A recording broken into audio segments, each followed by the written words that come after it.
প্রিয় নবীকে ভুলে যেও না, নবী ছাড়া জান্নাত। আপনার আমার মা বোনের সন্তান হয়, তো ওই সন্তানের সুবহানাল্লাহ ওই মায়ের হেফাজতের জন্য, সন্তানের হেফাজতের জন্য দাইমা স্বরূপ একজনই মহিলাকে নিযুক্ত করা হয় নাকি বাবা? একজনই মহিলাকে দায়ী স্বরূপ মায়ের সঙ্গে পাঠা হয়। কিন্তু আমার নবী যখন দুনিয়াতে আসবেন, তো আমিনার নিকটে, আমিনার কাছে আমার আল্লাহ দুনিয়াবি কোনো দায় নয়, দুনিয়াবি কোনো রমণী নয়, দুনিয়াবি কোনো মহিলা নয়। আল্লাহ রাব্বুল আলামিন আমার বলেন যে আমার মাহবুব দুনিয়াতে আজ জন্মগ্রহণ করবে, তো আমার আল্লাহ মা আমিনা রাদিয়াল্লাহু তাআলা আনহা সুবহানাল্লাহ হেফাজতের জন্য দাইমা স্বরূপ জান্নাতি চারজন রমণীকে পাঠিয়ে দিলেন। জোরে বলেন, নবী যখন এলেন দুনিয়াতে, চারজন নারী এলেন খিদমতে। নবী যখন এলেন দুনিয়াতে, চারজন নারী এলেন খিদমতে। নারী গোলা, নারী গোলা এতই সুন্দরী, নারী গোলা এতই সুন্দরী, তারা প্রিয় নবীজির দিওয়ানা, নবী ছাড়া জান্নাত পাবে না, প্রিয় নবীকে ভুলে যেও না, নবী ছাড়া জান্নাত পাবে না, প্রিয় নবীকে ভুলে যেও না, নবী ছাড়া জান্নাত পাবে না, প্রিয় নবীকে ভুলে যেও না। আল্লাহুম্মা সাল্লি আলা সাইয়্যিদিনা মাওলানা মুহাম্মদ ওয়া আলা আলি সাইয়্যিদিনা মুহাম্মদ সাল্লাল্লাহু আলাইহি ওয়াসাল্লাম। শ্রদ্ধেয় সম্মানীয় আজকের পবিত্র মাহফিলের সভাপতি মহাশয় এবং ওলামায়ে কেরাম, তোলাবায়ে এজাম, ইসলাম দরদি ভক্তিবৃন্দ, পর্দানশী মা ও ভগ্নীগণ, সর্বপ্রথম আমার আন্তরিক সালাম জানাই। আসসালামু আলাইকুম ওয়া রাহমাতুল্লাহি ওয়া বারাকাতুহু। বাপজিরা আমার, সন্ধ্যার পর থেকে শুরু হয়েছে নাকি? সন্ধ্যার পর থেকে নিয়ে এখন পর্যন্ত ধৈর্য সহকারে আপনারা বসে আছেন। আল্লাহ আপনাদের প্রতি রহমত নাজিল করুন, বলুন আল্লাহুম্মা।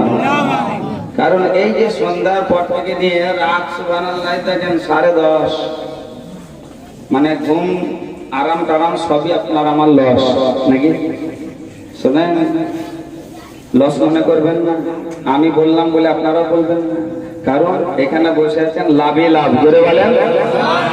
যাই হোক বাজিরা আমার, এখানে বসে আছেন, যতক্ষণ বসে থাকবেন এটাকে বলা হয়েছে যে এটা হচ্ছে একটা জান্নাতের বাগান। জোরে বলেন। এই জায়গাতে বসে আছেন, সুবহানাল্লাহ আলহামদুলিল্লাহ তাকবীর দিচ্ছেন। যদি এই সুবহানাল্লাহ আলহামদুলিল্লাহ বলতে গিয়ে যদি আপনি হাত আটা করে যদি মারা যান, তা আপনার শহীদি মওত হবে। জোরে বলেন। এই বিরাদারান ইসলাম, বলা হয়েছে যে নবী পাকের আজকে সুবহানাল্লাহ এই পবিত্র সুবহানাল্লাহ ফাতিহা দোয়া ইসলামের আপনারা মাহফিলে বসে আছেন। বাপজিরা আমার, এখানে নেকিহি নেকি, নেকিহি নেকি। কারণ আল্লাহ কোন মানুষ যখন কোন মিলাদ জালসা ইত্যাদি শুনতে যায়, ওই সময়তে মানুষের কাছে দুটা মিটার আছে বাবা, একটা নেকির একটা গুনহার। যখন মিলাদে যায় তখন আল্লাহ ফেরেশতাকে বলে, ওই ফেরেশতা বলে, আল্লাহ বলেন, বলে এই ওই বান্দাটা আমার মিলাদে যাচ্ছে, মিলাদ শুনতে যাচ্ছে, ওই বান্দিটা মিলাদ শুনতে যাচ্ছে। সুবহানাল্লাহ, মহান আল্লাহ ফেরেশতা বলে, ওখানে তার কাছে দুটা মিটার আছে, একটা গুনহার একটা নেকির। কি বলে, আল্লাহ কি করব মিটার নিয়ে? বলে গুনহার মিটারের কানেকশনটাকে কেটে দেয়। জোরে বলেন, কেটে দে। আল্লাহ বলছে কেন? বলে ওই জায়গাতে থাকবে আমার বান্দা বান্দিদের গুনাহ হবে না, নেকিহি নেকি। তাহলে যেখানে গুনাহ হবে না ওখানে গুনার মিটারেরও দরকার হবে না। জোরে বলেন সুবহানাল্লাহ।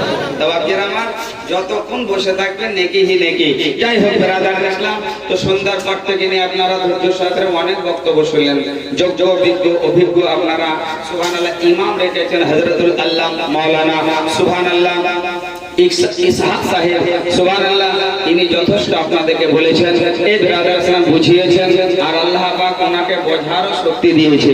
যাই হোক মহান আল্লাহ যেন ওনার হায়াতে বরকত দান করেন, ইসলামের খিদমত করার যেন তৌফিক দান করেন। বলুন আল্লাহুম্মা আমিন। এবার আমাকে হয়তো সবাই হয়তো নাও চিনতে পারে, কিন্তু ওই পাড়ার লোক চিনতে পারবে। এই মাহফিলে বসে আছে ওই বাপজিকে আমি চিনতে পারছি, বুঝতেছেন কিছু কিছু লোককে, যেহেতু এর পূর্বে আমি একবার এই গ্রামে এসেছি, বুঝতে পারছেন। যাই হোক বাপজিরা, অনেকের মুখটা আমার চেনার লাগছে, বুঝতেছেন। অনেকে সুবহানাল্লাহ নতুন নতুন, কিন্তু নতুন পুরাতন সবই এখানে উপস্থিত, আল্লাহর রহমত। জোরে বলে সুবহানাল্লাহ। বাপজিরা আমার অল্প টাইমের মধ্যে সুবহানাল্লাহ বক্তব্য ইতি ঘটাবো, কারণ হচ্ছে একটাই, যে কালকে সকালে আবার আমাদের জুলুস আছে নাকি, এই জুলুস বা মিছিল আছে, সবাই যোগদান করবেন। মনে করবেন না যে হলো গেলাম না, মনে করবেন না। যদি আজকে রাসূলুল্লাহর জুলুসে যদি আপনি শামিল হন, কিয়ামতের মাঠে সিনা ফুলিয়ে বলতে পারবেন যে নবীর জুলুসে শামিল হয়েছিলাম। আল্লাহ, আমরা নবীর আখেরি নবীর উম্মত, আদম নবীর উম্মত নয়, ঈসা নবীর উম্মত নয়, মুসা নবীর উম্মত নয়, আমরা হচ্ছি রাসূলুল্লাহর উম্মত। আল্লাহ, নেকি করার দুনিয়াতে ছিলাম, নেকি করতে পারিনি, কিন্তু আল্লাহ চেষ্টা তো করেছিলাম। জোরে বলেন আল্লাহ বলবে বান্দা চেষ্টা করেছিলি, আখেরি নবীর উম্মত। আল্লাহ বলেছেন ও আমার বান্দারা, আমি আমার নবীকে মহব্বত করি। আল্লাহর নবী আমার বলছেন যে আমি আমার উম্মতকে সবথেকে ভালোবাসি। আল্লাহ বলছেন নবীকে, নবী আমিও তোমার উম্মতিকে ভালোবাসি। নবী জিজ্ঞাসা করছেন আল্লাহ কেন? তো আমার আল্লাহ নবীকে বলছেন যে তোমার কারণে তোমার উম্মতকে ভালোবাসি। জোরে বলেন। এই হোক বাকিরা, বেশি মূল্যবান সময় আপনাদের আমি নষ্ট করব না।